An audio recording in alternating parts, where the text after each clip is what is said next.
Okay, continuing on with our march through the history of foreign policy, we're going to pick up in the 1970s. So there was an Ag Act in 1970. We had a 1970 Farm Bill, the Agricultural Act of 1970. And one of the interesting things that popped up in this Farm Bill was a limit on government program payments. So a person could at most get $55,000 in payments from the federal government. And remember that we're in a time period now where people are beginning to really worry about the cost of these policies. And one of the things that happens is you hear stories of some celebrity who happens to own a huge farm getting a huge check from the government, and we end up with laws that limit how big of a check you can get from the government.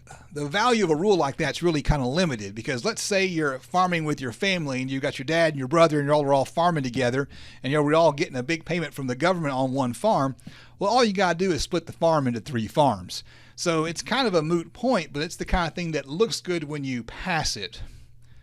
Another cool thing that happened was this notion of public access payments. So if you had some land in conservation reserve and you were willing to let the public, meaning pretty much anyone, walk onto your land and use it for hunting or recreation, that kind of thing, the federal government would actually pay you if you let people use your land like that. And continuing on with the theme from the previous video is this notion of our base acres. We start putting these rules in place that tell the farmer they have to continue to plant something on their farm or they lose their base acreage. So what's basically happening is the base gets updated every year. It's like a 5-year rolling average, that kind of thing.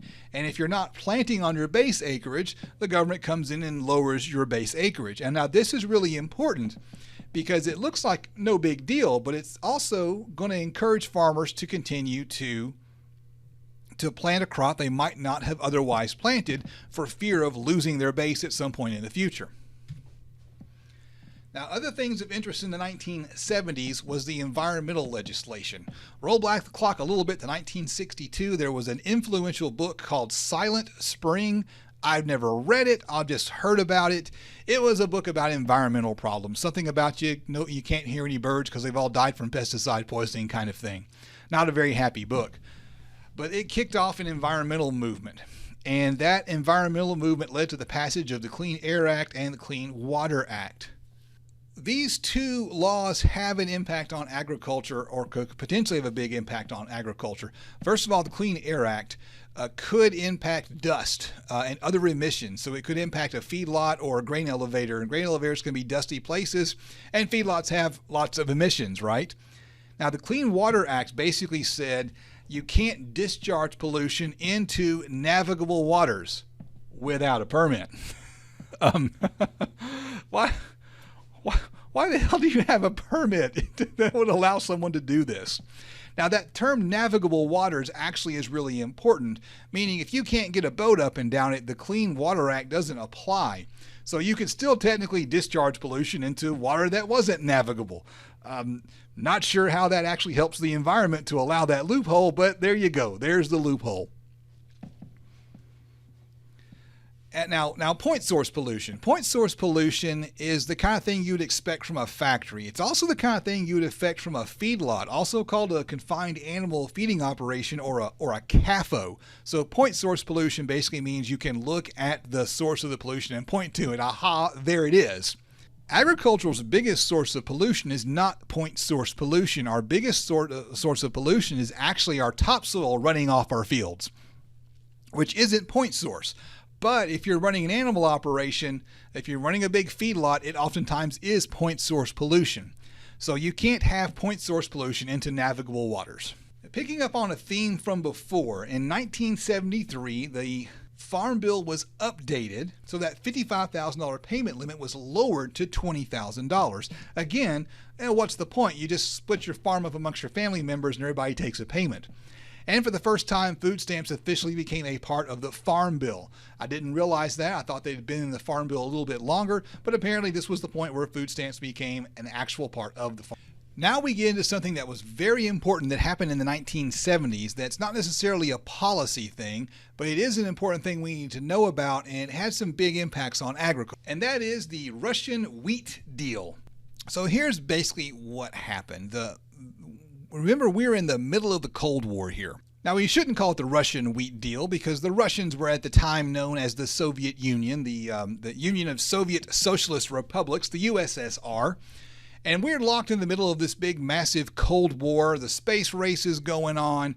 All this stuff is happening. Proxy wars between the Russians and the United States. It's a really tumultuous time. And the thing you have to remember about the Soviets is that they had had famines before. They had a well-known famine back in the early 1930s. In fact, they apparently even exported grain when they were in the middle of a famine.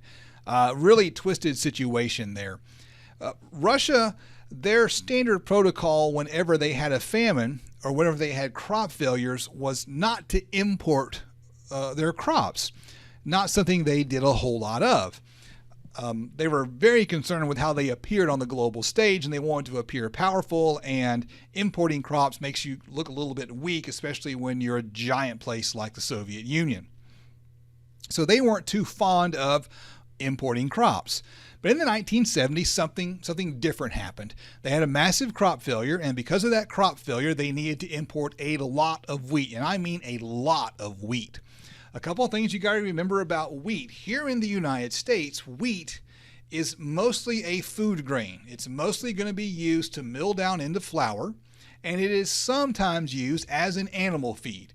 We mostly use corn and soy here to feed our animals, but it's more of a European thing to grow wheat to use for both wheat for making bread, flour for making bread, and also for animal feed. So it's a very important commodity. And so they had a big crop failure, and because of that big crop failure, they made a purchase over several months and negotiated the purchase of 440 million bushels of wheat. So if you look at the average wheat production over the last 5 years prior to this event happening, that would have been about 30% of the typical wheat production in the United States.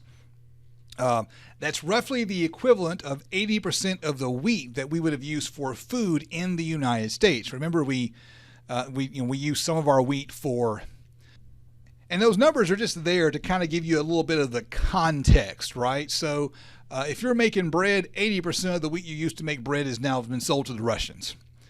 Well, what's going to happen when all of a sudden you had this one huge buyer in the market that literally buys up 30% of your production?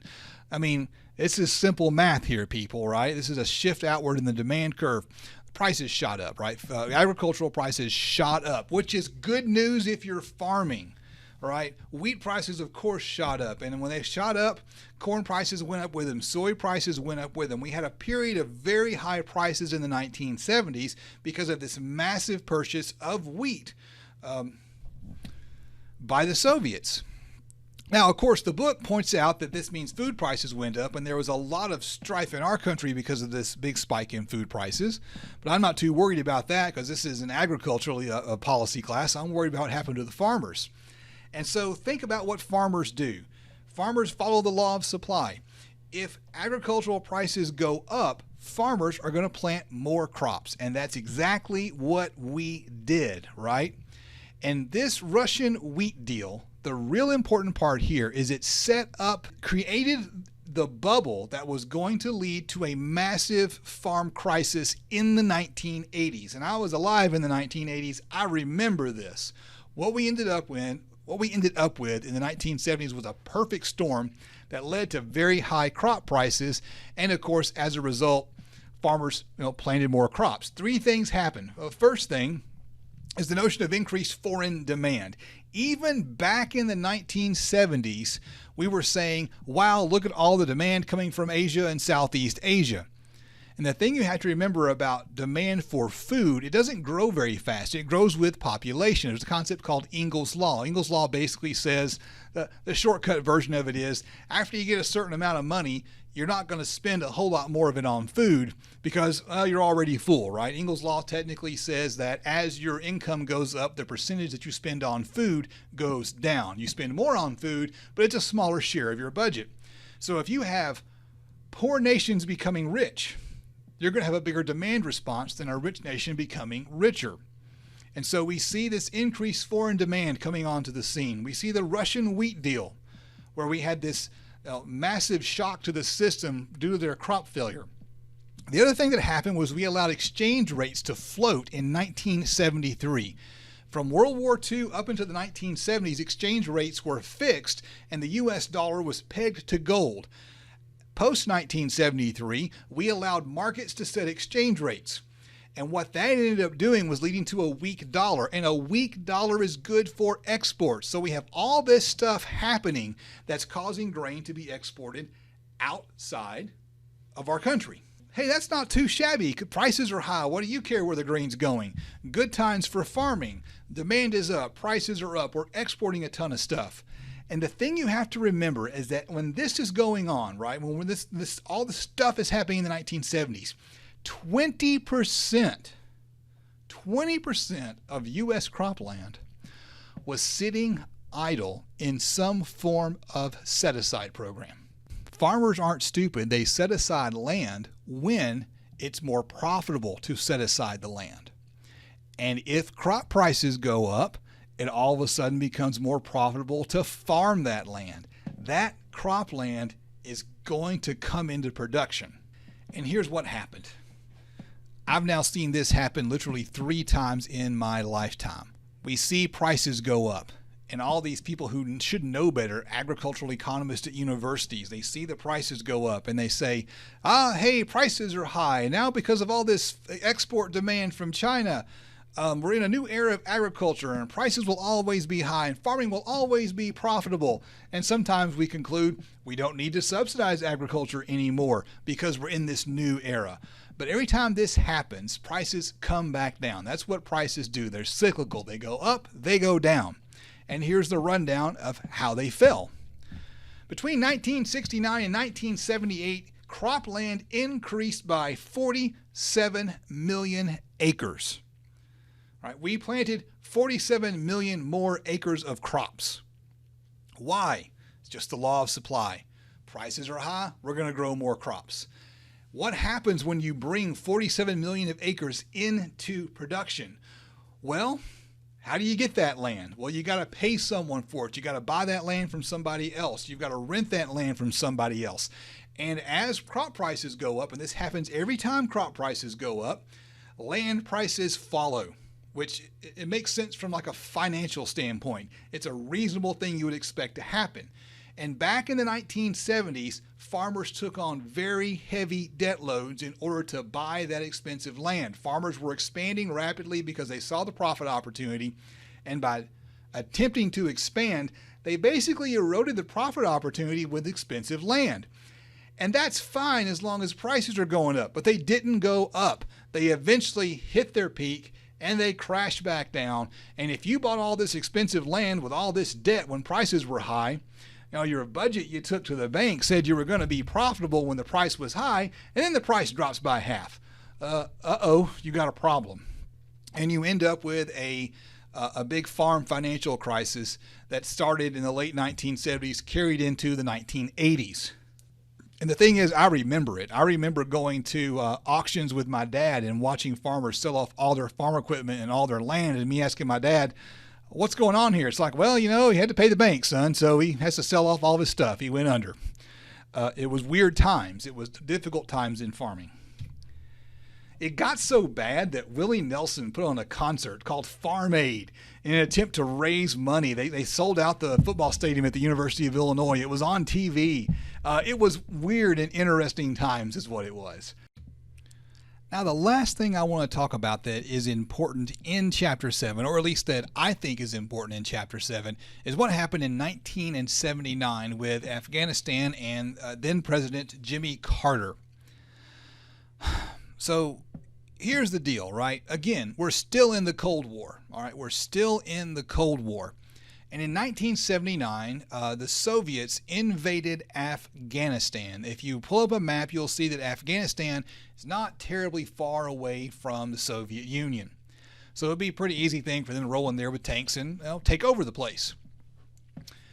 So this did not make the United States happy. This was an aggressive act by then, by the Soviets. And you need to know about this because this is, the strife that's been going on in the Middle East has been going on for a really long time.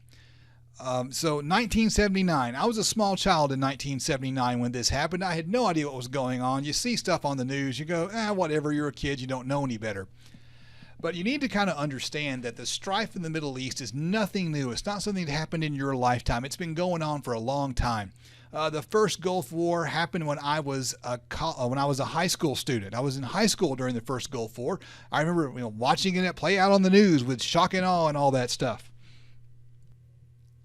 And so back in 1979, Jimmy Carter responded with a grain embargo. So a grain embargo is basically a ban on exports. Carter basically said, we're not going to sell the Soviets any grain. Well, here's the deal. The Soviets didn't need any grain in 1979. They needed grain back in 1973. By the time 1979 got around, refusing to sell the Soviets grain didn't hurt the Soviets one bit. It didn't bother them at all. Who did it hurt? It hurt U.S. farmers. And what you've got to remember is prices are falling, farmers are piled up with debt. The 1980s crisis is about to land. It's on the cusp of happening. It's already beginning to unravel. And here's Jimmy Carter with his stupid-ass grain embargo smacking the American farmer in the face. Someone might say, well, hey, maybe you don't like Jimmy Carter because of his political party. No, I don't like Jimmy Carter because of this stupid grain embargo that caused real harm to the U.S. farmer. And to me, that really is the end of the interesting things in Chapter 7 of this book. There's more to read. I encourage you to read through the rest of it yourself. There's some other little details in there that might be of interest, but it's time to move on to the next part of our history of foreign policy, and I will see you in the next video.